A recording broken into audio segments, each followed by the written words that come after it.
Un hymne à la nature et aux espèces menacées de disparition. Un chanteur palois fait le buzz sur internet avec cette chanson dédiée à l'ours Cannelle, tué par un chasseur il y a 14 ans.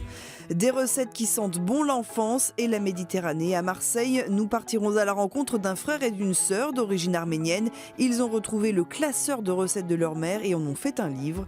Et on se rend d'abord sur les bords de Seine, à Saint-Denis, où des bénévoles ont ramassé plusieurs tonnes de déchets au cours d'une grande opération de nettoyage. Bonjour, bienvenue. Tout ce que vous allez faire là sur le bord du parking et même sur la promenade, ça va servir. Peut-être qu'avec du recul, vous sauvez un dauphin, une baleine, des choses comme ça. Parce que tout finit dans l'eau au bout d'un moment. Édouard Feinstein sait quel mot choisir pour motiver ses troupes. À 9h du matin, ils sont 40 bénévoles à enfiler gants et casques, prêts à ramasser les déchets des autres. On se dit qu'à notre niveau, on aura fait ce qu'on pouvait, quoi. Moi, ce ne sera pas moi qui jetterai une bouteille en plastique par terre, ça c'est sûr. Mais j'essaie de rattraper les bêtises des autres. Sous un tapis de feuilles, des canettes, au-dessus des canapés, vestiges de l'été où les riverains sont venus s'installer tranquillement pour pêcher ou regarder les bateaux passer. Mais la saison finie, tout est resté, les canapés, les canettes et l'incivilité. On est venu déjà ici plusieurs fois, on est content quand on part et qu'on a nettoyé une très grande partie. On peut revenir 6 mois après et c'est toujours dans le même état. C'est un peu désespérant, mais en même temps, voilà, il faut que quelqu'un fasse quelque chose. Édouard Feinstein est éboueur la semaine, le week-end aussi. Voilà 28 ans que ce grand nettoyeur fait bénévolement ce que ne font plus les politiques. Sur cette opération, seule la ville de Saint-Denis a répondu à l'appel de l'association avec un chèque de 500 €. Avec la décentralisation, le problème, c'est qu'il y a un morceau de berge qui est à l'État, un morceau à la ville, un morceau voie privative et ainsi de suite. Nous nous sommes positionnés depuis plus de 25 ans, 28 ans maintenant, comme chaînon manquant de l'environnement, nous sommes au milieu des institutions. D'où le fait de l'utilité de l'association. On se positionne sur tout le territoire, jusque dans la vallée du Rhône et en PACA, au milieu, et on propose nos services, bénévolement en plus, donc c'est tout gagnant. À 11h, les 4 bennes du bateau sont pleines, les camions débordent, 10 tonnes de déchets auront été ramassés.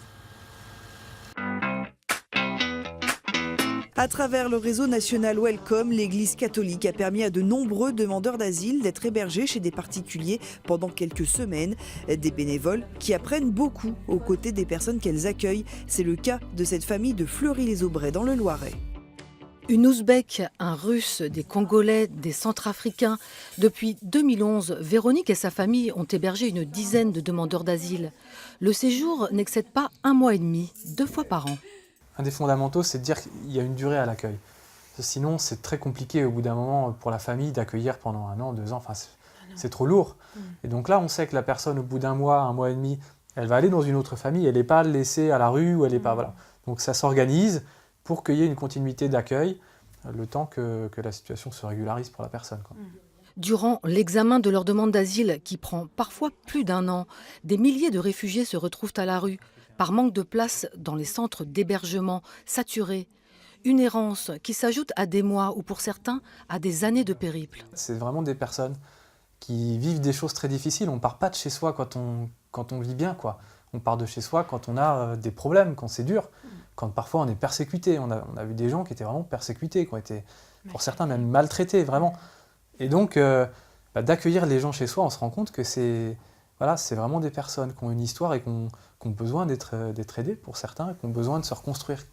Reconstruire.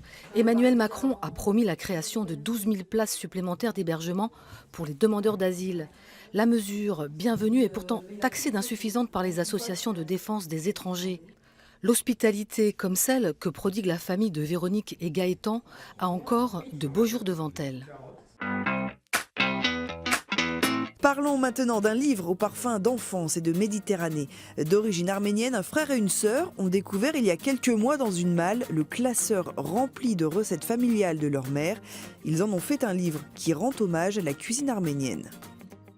L'histoire des poissons, on aurait pu développer un peu plus, tu vois. Regarde. C'est vrai qu'à l'époque, on mangeait peu de poissons chez nous. Ouais.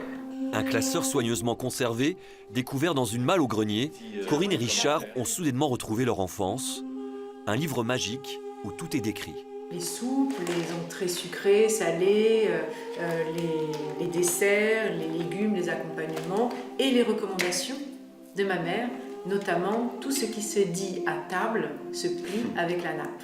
La cuisine sublime les aliments et les êtres.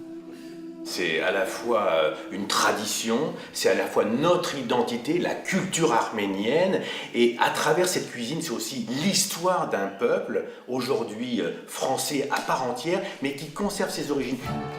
90 recettes faciles, accessibles, faites avec les mêmes gestes depuis 5000 ans. On prend de l'agneau que l'on fait macérer avec des herbes, des épices, de l'oignon, et ensuite on fait comme une cuisson à l'étouffée. On retourne cet agneau sur ce plat, on met de l'eau que l'on fait chauffer, et à la dernière minute, on jette du riz dans cette eau. Miroir de l'histoire méditerranéenne, riche d'échanges et de partage, richesse d'une cuisine aux bienfaits reconnus. Les fondamentaux sont tous les mêmes. On a une cuisine familiale, conviviale, on a une cuisine qui est très équilibrée, saine, et surtout une cuisine qui respecte le cycle des saisons des produits. On est très attaché à la terre nourricière. Mésé, kefté, caviar d'aubergine, barbecue d'hiver ou d'été, dattes chaudes, des couleurs, des images, le goût délicat de l'enfance, une histoire partagée qui a traversé le temps.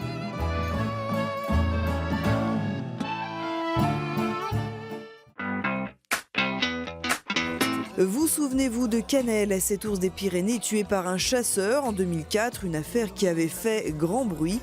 Calune, un chanteur palois, lui rend hommage en chanson et avec un clip magnifique tourné dans la vallée d'Aspe, un titre qui connaît un grand succès sur Internet.